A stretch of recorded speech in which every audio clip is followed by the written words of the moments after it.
পৃথিবীতে তিনটা মহাপাপ, সবচেয়ে বড় পাপ। এক, আল ইশরাকু বিল্লাহ, শিরক করা।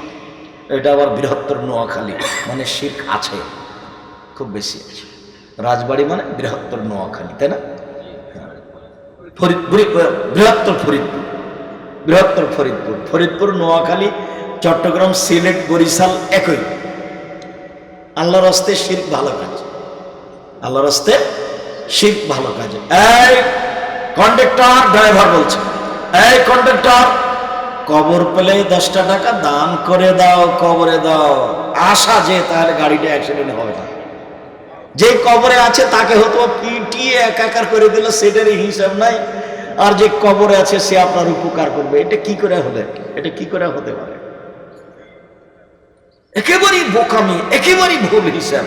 মানুষের জীবনে দুইটা পাপ আছে যেটা মানুষের ধারণায় নেকির কাজ, সেটা একটা হলো বিদআত আর একটা হলো শিরক। দুটাতেই মনে করে এটা ভালো কাজ, এটা ভালো কাজ। আল্লাহুম্মা সাল্লি আলা সাইয়্যিদিনা মাওলানা নাবিয়ানা মুহাম্মদ। কেউ কি মনে করছে যে এটা তো পাপ হবে? কত সুন্দর কথা। এখন কেউ যদি বলতে হয় আল্লাহ নবী বলেছেন, এটা প্রমাণ হতে হবে। আমি তো বলেছি কিয়ামত পর্যন্ত প্রমাণ হবে না। তো কি প্রমাণ হবে?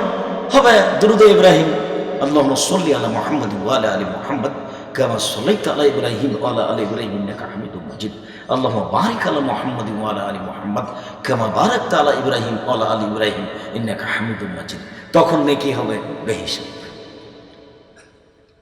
আজান শেষ হয়ে গেল, সাথে সাথে বলছি এবার দুরূদ, তারপর আজানের জন্য বিশেষ দোয়া, তারপরে আমি বলবো রাজবাড়ী শহরে একটু জমির ব্যবস্থা করে দাও। কেন বলবো? আল্লাহ নবী বলছেন আজান একামাতের মাঝে দোয়া ফেরত দেওয়া হয় না। আজান একামাতের মাঝে দোয়া ফেরত দেওয়া হয় না। আজান একামাতের মাঝে দোয়া ফেরত দেওয়া হয় না। আবার আল্লাহ নবী বলেছেন যে শোনো, তুমি তো বলছো আল্লাহর নবী যে আজান দিলে তো সে সবই নেকি লুটে নিল। আপনি তো এভাবে বলছেন, আপনি বলছেন শোনো, যারা আজান দেয় কিয়ামতের মাঠে ওরা সবচেয়ে দামি। আপনি বলছেন শোনো, যারা আজান দেয় তার আজানের শব্দ যত দূর যাবে সব কীট পতঙ্গ জড় পদার্থ সব বলবে আল্লাহ মুয়াজ্জিন ভালো মানুষ, ক্ষমা করে দাও। আপনি আবার বলছেন যে মুয়াজ্জিনের আজান শুনে যত লোক সালাত আদায় করবে সবাই মিলে যত নেকি পাবে, মুয়াজ্জিন একাই তত নেকি পাবে। তো সবই তো মুয়াজ্জিনের হলো, তো আমরা কি করবো তাহলে? এটা হলো জিজ্ঞাসা সাহাবী। তখন আল্লাহ রাসূল বলছেন শোনো শোনো শোনো, কুল মা ইয়াকুলুল মুয়াজ্জিন, মুয়াজ্জিন যা বলে তা বলো, বলতে থাকো, পিছে পিছে বলো। ফান্তাহাইতা, যখন শেষ হয়ে যাবে চাও তুতা, এবার চাও, যা চাইবে তাই দিয়ে দেওয়া হবে। চাও চাও যা চাইবে। এই যে আজান একামাতের মাঝে দোয়া ফেরত দেওয়া হয় না। যখন কিছু চাইবেন, স্বাভাবিক চাইলে আল্লাহ তুমি দাও, তখন এভাবে উঠাবেন হাত, মিলাতে পারেন বা ফাঁকা রাখতে পারে কাঁধ সামনাসামনি। আর যখন বলবেন এখনই দেন, এখনই দিতে হবে, তখন হাতে এভাবে উঠাবে। বগলের সূরাতে যেন দেখা যায়, আগে পড়তে হবে ইসমে আজম। তবে জাল্লে জালালো হইল ইসমে আজম নয়। ইসমে আজম হচ্ছে আল্লাহুম্মা ইন্নী আসআলুকা বিআন্নাকা আনতাল্লাহ লা ইলাহা ইল্লা আনতাল আহাদুস সামাদুল্লাযী লাম ইয়ালিদ ওয়া লাম ইউলাদ ওয়া লাম ইয়াকুল লাহু কুফুয়ান আহাদ। এটা হলো ইসমে আজম। এটা যদি মুখস্থ না থাকে তাহলে দোয়া ইউনুস হলো ইসমে আজম, লা ইলাহা ইল্লা আনতা সুবহানাকা ইন্নী কুনতু মিনাজ জালিমিন। এটা যদি মুখস্থ না থাকে তাহলে সূরা ফাতিহার প্রথম 3 আয়াত আলহামদুলিল্লাহি রাব্বিল আলামিন আর রহমানির রহিম মালিকি ইয়াউমিদ্দিন, এটুকু বলে দেওয়ার পরে দুরূদ ইব্রাহিম পড়বেন। তারপরে বলবেন যে কি চাচ্ছেন, তখন আল্লাহটা গ্রহণ করবেন। আর এমনি আসসালামু আলাইকুম ওয়া রাহমাতুল্লাহ, আসসালামু আলাইকুম ওয়া রাহমাতুল্লাহ, আলহামদুলিল্লাহ বিহাক্কি লা ইলাহা ইল্লাল্লাহ, এটা তো হলো। এটাতে কিছু হবে কি? সারা দুনিয়া করছে যে, কাবা ঘরে হোক না কেন তাতে আসে যায় কি? সারা দুনিয়া হয়ে যাবে। সারা দুনিয়া হয়ে গেলে মুহাম্মদ সাল্লাল্লাহু আলাইহি ওয়াসাল্লাম নীতি পরিবর্তন হবে না। এখন সব নারী যদি নগ্ন হয়ে কাপড় খুলে চলে, তাহলে আপনি বলবেন যে এখন নগ্ন হয়ে চলে যায়? আল্লাহ নবী বলছেন নারীরা শোনো, জাহান্নাম বলতে নারী আর নারী, জাহান্নাম বলতে নারী আর নারী, জাহান্নামের অধিক অংশই নারী। তোমরা দান করে জাহান্নাম থেকে বাঁচো। মহিলাদের সামনে বক্তব্য দিলেই নবী খালি দানের কথা বলতেন, তোমরা দান করে জাহান্নাম থেকে বাঁচো, এ কথা বলছেন।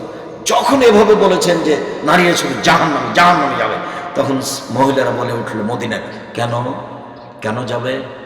মনটা খারাপ করে বলছে, কেন যাবে? তখন আল্লাহ রাসূল বলছেন, দেখো, এক তুকসিরুল্লাহ, খালি তোমরা অভিশাপ করো, এর ওর খালি বদনাম করো, গীবত করো, এটা হলো তোমাদের 1 নম্বর দোষ। 2, স্বামীকে মেনে চলো না, স্বামীকে মেনে চলো না, আরো ভালোবাসা দেখাতে হবে, স্বামীকে মেনে চলো না এই জন্য।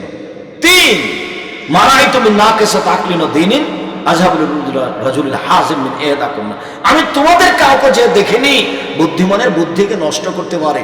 তোমরা এমন জাতি যে বুদ্ধিমানের বুদ্ধিকে নষ্ট করতে পারো, তোমরা এমন জাতি যে বুদ্ধিমানের বুদ্ধিকে নষ্ট করতে পারো। একবার যদি হাসি মুখে আপনার সাথে কথা বলে, তাহলে আপনার ঈমান হারিয়ে গেছে। এই কারণে তোমরা বেশি জাহান্নামে, তোমরা বেশি জাহান্নামে যাবে। উপস্থিত বৈঠকের দিনই মুসলিম বল, আপনারা অল্প কয়েকজন এসেছেন, আমি আপনাদেরকে কষ্ট দিতে আসিনি। তবে আমি আপনাদেরকে বলছি যে আল্লাহ নবী যখন বললেন ইন্নাল মারআতা তুকবালু ফি সূরাতিশ শায়তান ওয়া তুদবিরু ফি সূরাতিশ শায়তান, মহিলারা শয়তানের বেশ ধরে আসে, মহিলারা শয়তানের বেশ ধরে যায়, মহিলারা শয়তানের বেশ ধরে আসে, মহিলারা শয়তানের বেশ ধরে যায়। এই কথা কি আল্লাহ নবী খাদিজাকে বললেন? না। এই কথা কি আল্লাহ নবী আয়েশা রাদিয়াল্লাহু তাআলা আনহাকে বললেন? না। আপনাকে কষ্ট দিব কেন আপনাকে বলবো যে আপনি শয়তানের বেশ ধরে আসলেন, শয়তানের বেশ ধরে যান? দেখেন আপনার পাশে আর একজন বসে আছে, পেট দেখা যায়, পিঠ দেখা যায়, ছোটবেলা ওজ করে, আপনি বলেন তো একে এই হলো শয়তান? দেখেন আপনার পাশে আর একজন মেয়ে বসে আছে, পাঞ্জার পাঞ্জার গোছা গোছা চুল আছে, জাতিকে দেখিয়ে জাহান্নাম কিনছে আর জাতিকে পাপের দিকে ঠেলে দিচ্ছে, এই তো হলো শয়তান। তাহলে রাসূল বলছেন শয়তানের বেশ ধরে আসে, শয়তানের বেশ ধরে যায়, এ কথা মুহাম্মদ সাল্লাল্লাহু আলাইহি সাল্লাম বলেন। তবে আপনি দিনী বোন, আপনাকে সান্ত্বনা দেওয়ার জন্য একটা কথা বলি, এদিকে দেখেন, আপনি যদি 4টা কাজ করতে পারেন, জান্নাতের সব দরজা খোলা, আপনার জন্য জান্নাত সহজ। 1, সালাত খামসা, 5 ওয়াক্ত সালাত, 5 ওয়াক্ত ফরজ সালাত। 2, সাওয়াত শাহরা, রমজান মাসের সিয়াম রোজা। 3, আহসানাত ফারজাহা, জেনায় লিপ্ত না হওয়া। 4, আতাত বালাহা, স্বামীকে মেনে চলা। আব্দুর রাজাক সাহেব, আমরা ফরিদপুর রাজবাড়ির পাশে হলেও একেবারে গ্রামে বসবাস করি, আমরাও তো জেনার সাথে সম্পৃক্ত নই। আমরা 3টে কাজ করি নিয়মিত। 1, 5 ওয়াক্ত সালাত আদায় করি। 2, রমজান মাসে সেম থাকি। 3, আমরা জেনার সাথে সম্পৃক্ত নই। তবে 4 নম্বর যেটা আপনি বলছেন স্বামীকে মেনে চলা, এটা একটু মানতে পারি না। আমার স্বামীর মুখের ভাষা খুব খারাপ, মুখ খুব খারাপ, খালি অকথ্য ভাষায় গালি দেয়। আর একটা খারাপ চরিত্র আছে, দেখি খালি বড় মোবাইলে ল্যাংটা মেয়ে দেখে, খালি ছবি নিয়ে ব্যস্ত। এগুলো আমি সহ্য করতে পারি না, যার কারণে আমি কথাই বলি না। আমার মেয়েকে বলি, খালেদা তোমার আব্বাকে ভাত দিয়ে আসো যাও। বৌমাকে বলি, বৌমা তোমার শ্বশুরকে খাবার দিয়ে আসো যাও। আর আমি যদি নিরুপায় কোনো সময় যাই, তো একটা গিলাস এভাবে সামনে রেখে থ্যাকস করে রেখে চলে যাই। আমার মনটা চায় না একটু কথা বলতে, খুব খারাপ লাগে। আপনার কথা ঠিক। এরপরে আমি আপনার দিনী ভাই, আমি আপনাকে অন্তর থেকে ভালোবাসি, আমি আপনার দিনী ভাই, আপনাকে আমি অনুরোধ জানাচ্ছি, আপনি স্বামীকে মেনেই চলেন, কথা বলা বহাল রাখেন। সপ্তাহ সপ্তাহ কথা বন্ধ রেখেছেন, মাস মাস, ফলাফল জাহান্নাম হবে। মেনেই চলেন, কষ্ট হলেও, খুব কষ্ট হলেও, তিতা লাগলেও মিঠা লাগলেও মেনেই চলেন, ভালো হবে। যদি মনে করেন যে আমি মানতেই পারি না, তাহলে খোলা তালাক করে নিতে হবে। আপনি সরে আসেন, চেয়ারম্যান মেম্বার কাজীর কাছে গিয়ে একটা খোলা তালাক করে নেন, বাই পোস্টে তার কাছে পাঠিয়ে দেন, লেনদেন থাকলে টাকা দিয়ে দেন। যেই দিন আপনি খোলা তালাক করেছেন সেই দিনের পর থেকে নিয়ে 30 দিন পরে বিবাহ বসতে পাবেন, কোনো সমস্যা নেই। আর আপনার স্বামী যদি আপনাকে তালাক দেয়, তাহলে আপনাকে থামতে হবে 90 দিন, তাহলে আপনি বিবাহ বসতে পাবেন 90 দিন পরে। আর আপনি যদি নিজে নিজে খোলা করে নেন, তাহলে আপনি বিবাহ বসতে পাবেন 30 দিন পরে। আমি আপনাকে খোলা করে নিতে বলিনি, তবে পরামর্শ দিচ্ছি এই মর্মে যে যদি আপনি মনে করেন আমি আমার স্বামীর সাথে চলতেই পারবো না, তাহলে সেটাই করেন। এই ঝুলন্ত অবস্থায় থাকেন না, কথা বন্ধ করে, তাকে সম্মান করে, মূল্যায়ন করে, যথাযথভাবে হিসাব করে চলতে হবে, এ কথাই ঠিক। আমার স্বামীর চরিত্র এই যে, আচ্ছা আপনি দোয়া করেন, চরিত্র যার খারাপ সেটা জাহান্নামে গেছেই। রাসূল সাল্লাল্লাহু আলাইহি ওয়াসাল্লাম বলছেন, 2 চোখের জেনা হলো চোখ দিয়ে দেখা, ওয়াজনানের জেনা হল ইস্তেমা, 2 কানের জেনা হচ্ছে কান দিয়ে শোনা, ওয়াল জেনা ওয়াছ, হাতের জেনা হচ্ছে হাত দিয়ে ধরা, আর রিজল জেনা হাল মাসি, পায়ের জেনা হচ্ছে এই পথে চলা, জেনাল কালতাতমানা তাস্তাহি, অন্তরের জেনা হচ্ছে পরিকল্পনা করা, জেনাল নুতক, জিহ্বার জেনা হচ্ছে কথা বলা, এগুলো সব জেনা। আপনি প্রাণপণে চেষ্টা করেন তাকে সংশোধন করার। আপনি আপনার স্ত্রী, তার স্ত্রী হিসাবে তাকে আপনাকে দিনের উপরে সহযোগিতা করতে হবে। দেখবেন 1 মিনিট সহযোগিতা দেখবেন, দেখেন আল্লাহর নবী গারে হিরা থেকে এসে বলছেন, খাদিজা জাম্মিলুনি, আমাকে কম্বল দিয়ে জড়িয়ে ধরো, খাসিতু আলা নাফসি, আমি মনে হয় মরে যাব, আমার যে কি হয়, আমি খুব ভয় পাচ্ছি, খাদিজা আমাকে কম্বল দিয়ে জড়িয়ে ধরো, আমার যে কি হয়, আমি মনে হয় মরে যাব, আমি খুব ভয় পাচ্ছি। তখন স্ত্রী বলছেন, বলেন কি, কাল্লা, কখনো নয়, অসম্ভব, এটা হতে পারে, আপনি মরে যাবেন মানে কি বলেন আপনি? অসহায় মানুষের পাশে আপনি দাঁড়ান, আপনার এরকম দুর্ঘটনা ঘটবে মানে না, এটা হতে পারে না। ফকির মিসকিনকে সাহায্য করেন, আপনার এটা হতে পারে না। কে বলছেন এগুলো বলেন তো দেখি? খাদিজা রাদিয়াল্লাহু তাআলা। এর নাম স্বামীকে সহযোগিতা করা। অনেক বলার পরে বলছেন, আচ্ছা ঠিক আছে, এরপরে আপনাকে অতিরিক্ত সান্ত্বনা দেওয়ার জন্য চলেন তো আমি আমার চাচা ওয়ারাকার কাছে আপনাকে নিয়ে যাই।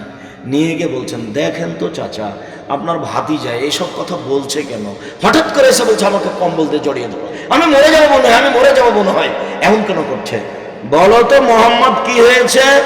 আরে আমি ওই যে গাড়ি হিরাতে বসেছিলাম, হঠাৎ করে টুনটুন টুনটুন শব্দ করে, বেলের শব্দ করে আসলো, এসে আমাকে বলছে পড়েন। আমি বললাম আমি পড়তে জানি না, আমাকে চেপে ধরলো, মনে হলো আমি মারা যাবো, আমি বলছে পড়েন। তা আমি বললাম আমি পড়তে জানি না, কয়েকবার বলল। তারপর আমাকে বলছে, ইকরা বিসমি রাব্বিকাল্লাযী খালাক। আমি খুব ভয় পাচ্ছি। ও আরে ও তো নামস, ও তো জিবরাইল, ও তো জিবরাইল, তোমাকে তো এলাকার লোক বের করে দিবে। তখন মুহাম্মদ সাল্লাল্লাহু আলাইহি ওয়াসাল্লাম বলছেন, আওয়া মুখরিজি, হ্যাঁ আমার এলাকার লোক আমাকে বের করে দিবে? আমি তো এই কথা বুঝতে পারলাম না। আমাকে তো ওরা খুবই ভালোবাসে, আমার চাচা চাচি খালা ফুফু যারা আছে আমাকে খুব ভালোবাসে।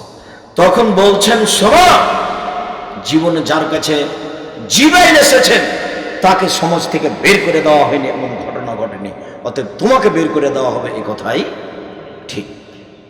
সান্ত্বনা দিতে এসেছিলেন। এরকম অনেক সান্ত্বনা আছে স্ত্রীর পক্ষ থেকে, আপনাকে সান্ত্বনা দেওয়ার জন্য অনুরোধ জানাচ্ছি। রাসূল সাল্লাল্লাহু আলাইহি ওয়াসাল্লাম বললেন,